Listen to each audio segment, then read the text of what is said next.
प्राचीन विरेलिया की धरती पर, जहां सितारे हवा से फुसफुसाते हैं और नदियां चांदनी की तरह चमकती हैं, वहां एक लड़का रहता था, Walber. The whispering forest episode 1। वो कोई महान योद्धा नहीं था, बस एक शांत, ख्वाबों में खोया लड़का, लेकिन तकदीर उसकी ओर पहले से देख रही थी।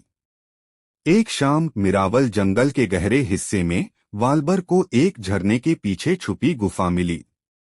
अंदर अंधेरा, सन्नाटा, और फिर एक रोशनी। हवा में तैरता हुआ एक चमकता पत्थर। वो उसकी ओर बढ़ा और समय रुक गया। एक लड़की की आवाज गूंज उठी, जैसे सितारों की आवाज हो, वाल्बर, चंद्रग्रहण से पहले मुझे खोजो। हमारी किस्मत तारों से बंधी है।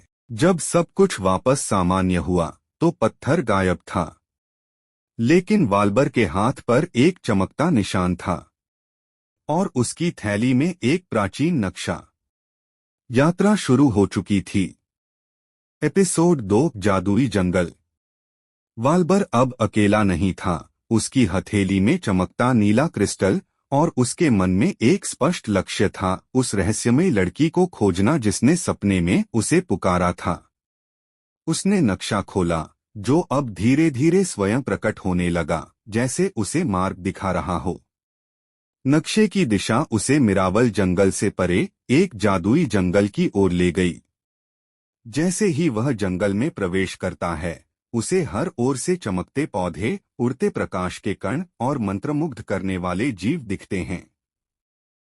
वहां की हवा में एक गूढ़ शांति है, मानो पेड़ पौधे भी उसकी यात्रा का हिस्सा हों।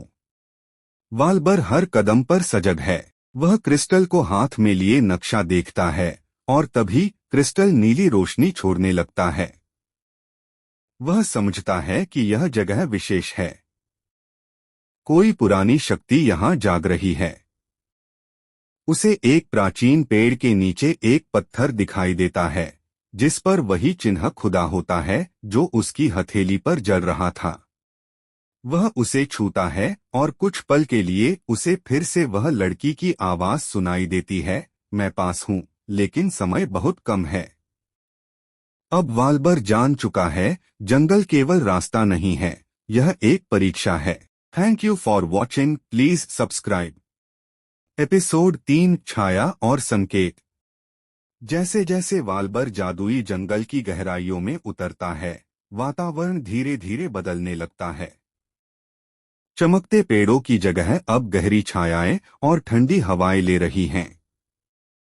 क्रिस्टल अब मंद पड़ने लगा है, जैसे उसे कोई शक्ति रोक रही हो। नक्शा अचानक कंपन करने लगता है, और उसके मध्य भाग से एक नया निशान उभर आता है। यह एक प्राचीन खंडहर की ओर इशारा करता है, जिसे लोग शून्य की घाटी कहते थे। कहा जाता है कि वहां अंधकार और प्रकाश दोनों की आत्माएं निवास करती हैं। वाल्बर उस दिशा में बढ़ता है, लेकिन रास्ते में उसे एक छाया जैसी आकृति मिलती है। वह आकृति बिल्कुल इंसान जैसी लगती है, लेकिन उसकी आंखों में कोई भाव नहीं। तू क्यों ढूंढ रहा है उसे, वह छाया बोलती है। वाल्बर बिना डरे जवाब देता है, क्योंकि मैं उससे जुड़ा हूं, और शायद मैं खुद को भी उसी के साथ पाऊंगा। छाया मुस्कुराती है और धीरे धीरे मिट जाती है, लेकिन उसके स्थान पर एक जादुई ताबीज छोड़ जाती है, जिसमें वही नीला प्रकाश है, जैसे क्रिस्टल में था। जैसे ही वाल्बर ताबीज को छूता है, वह अपने आसपास की हर चीज को बदलते हुए देखता है। अब वह किसी और ही स्थान पर है, घाटी के द्वार पर, और सामने एक स्तंभ है, जिस पर उसी लड़की की छवि उकेरी गई है। क्या वाल्बर उसे खोजने के और भी करीब आ गया है, या यह सिर्फ एक भ्रम है? Thank you for everything, please subscribe.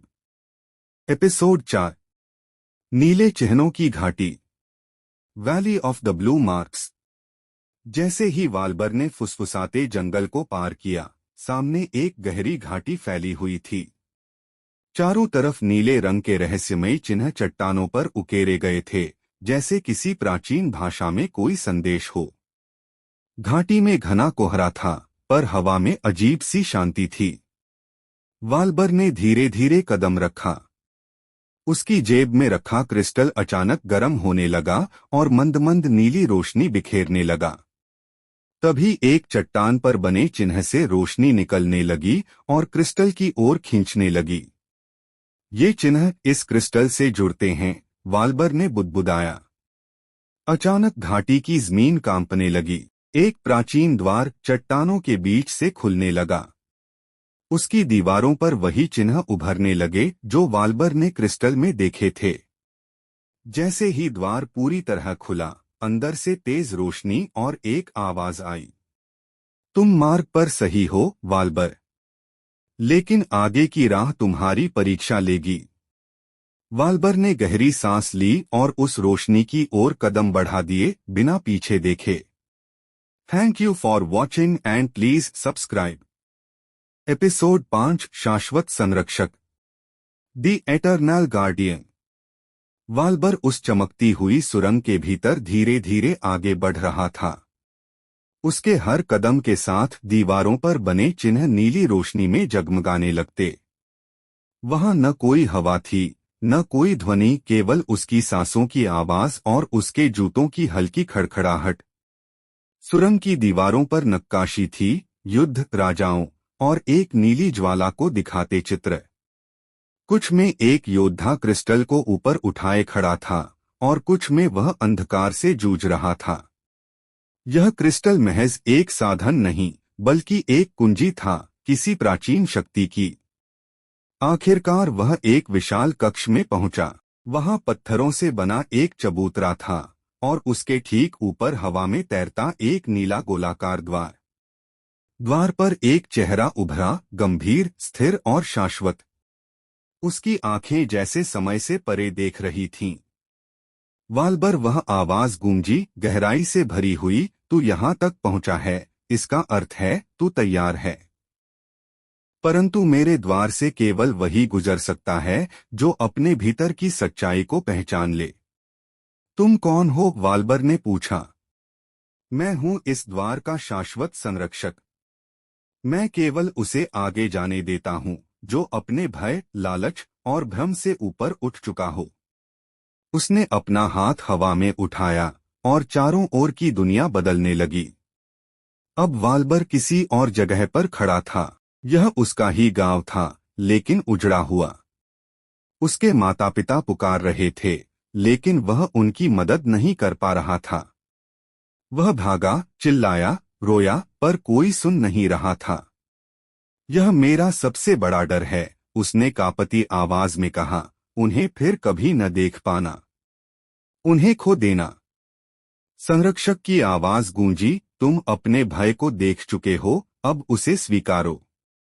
जब तक तुम इससे भागते रहोगे, तुम द्वार के योग्य नहीं बन सकते। वाल्बर ने अपनी आंखें बंद कीं। उसने धीरे धीरे सांस ली। उसने अपने मन को शांत किया। अगर उन्हें बचाने का कोई रास्ता नहीं है, तो मैं दूसरों को बचाने की कोशिश करूंगा। मैं पीछे नहीं हटूंगा। अचानक दृश्य बदल गया। वह फिर से उस चबूतरे पर खड़ा था। द्वार की रोशनी अब तेज हो चुकी थी। संरक्षक मुस्कुराया, पहली बार तुमने स्वयं को स्वीकार किया, वाल्बर। द्वार अब तुम्हारे लिए खुल चुका है। पर याद रखना, आगे तुम्हें न केवल लड़ना पड़ेगा, बल्कि त्याग भी करना होगा। द्वार खुला। उसके पार एक नया संसार दिखाई दिया। एक विस्तृत भूमि, उड़ते द्वीप, जलते हुए सितारे और हवा में तैरती हुई एक आकृति, वही लड़की जिसने सपने में उसे पुकारा था। वाल्बर का दिल तेजी से धड़कने लगा। वह यही है। अब मैं बहुत पास हूं। उसने एक आखिरी बार पीछे देखा, घाटी, सुरंग और संरक्षक, और फिर साहस के साथ आगे कदम बढ़ा दिया। एपिसोड 6 आकाशी द्वीप, द स्काई आइल्स। शाश्वत संरक्षक का द्वार पार करते ही वाल्बर ने जमीन को गायब पाया। वह अब हवा में था। एक नीली ऊर्जा उसकी देह को सहारा दे रही थी और वह एक विशाल रहस्यमय आकाश में प्रवेश कर रहा था, जहां धरती की जगह विशाल आकाशी द्वीप तैर रहे थे। उन द्वीपों से नीली और सुनहरी धाराएं बहती थीं, जैसे जादू आसमान में बह रहा हो। क्रिस्टल अब उसकी छाती के सामने हवा में तैर रहा था और उसके चारों ओर एक हल्का नीला कवच बन गया था। ये कोई सपना नहीं, उसने धीमे से कहा, मैं एक नए संसार में हूँ। उसे एक द्वीप की ओर खिंचाव महसूस हुआ। जैसे ही वह वहां पहुंचा, उसे मीठी खुशबू और अजीब जीव दिखाई दिए, पंखों वाले हिरण, चमकते पेड़ और एक विशाल टावर जो हवा में लहराता था। द्वीप के केंद्र में खड़ी थी वही लड़की जिसे वह सपनों में देखता आया था। उसके बाल हवा में लहराते थे, उसकी आंखों में पूरा ब्रह्मांड दिखता था। उसकी छाती पर एक लाल क्रिस्टल चमक रहा था। मैं तुम्हारा इंतजार कर रही थी, उसने कहा। वाल्बर आगे बढ़ा, चुपचाप। उसने कहा, तुम और मैं इस युग के दो धारणकर्ता हैं। नीला और लाल क्रिस्टल ये शक्ति हैं, लेकिन अकेले अधूरी। हमें साथ लड़ना होगा। किसके विरुद्ध? वाल्बर ने पूछा। उस अंधेरे के विरुद्ध जो लौट रहा है। अचानक आकाश में काले बादल उमड़ने लगे। बिजली चमकी और दरारों से निकले शून्य रक्षक, काले धुएं जैसे प्राणी जिनकी आंखें आग सी जलती थीं। ये ऊर्जा को निगल सकते हैं, लड़की ने कहा। वाल्बर ने क्रिस्टल को पकड़ा। उसकी हथेली से नीली ऊर्जा की तलवार निकल आई। हमेशा तैयार हूं, उसने कहा। वे दोनों साथ लड़े, नीली और लाल रोशनी एक साथ गूंज उठी। शून्य रक्षक एक एक करके गिरते गए। लेकिन तभी सबसे बड़ा खतरा आया। एक नया प्राणी प्रकट हुआ, नलजार, जो दोनों क्रिस्टलों की झूठी नकल लेकर आया था। वह बोला, तुम दोनों की शक्ति अब मेरी होगी। उसने सीधा हमला लड़की पर किया, लेकिन वाल्बर कूदकर उसके सामने आ गया। चोट लगी, लेकिन उसका क्रिस्टल बचाव में आ गया। लड़की ने क्रोध में अपनी शक्ति दोगुनी कर दी और दोनों क्रिस्टल चमक उठे। नीली और लाल रोशनी मिलकर बैंगनी ऊर्जा में बदल गई, एक नई शक्ति जो नलजार को पीछे धकेलने लगी। यह संभव नहीं, नलजार चिल्लाया और फिर अंधेरे में घुल गया। सब कुछ शांत हो गया। लड़की ने वाल्बर का हाथ थामा। हमने पहला द्वार पार किया, लेकिन असली युद्ध अभी बाकी है। वाल्बर मुस्कुराया, मैं तुम्हारे साथ हूं अंत तक।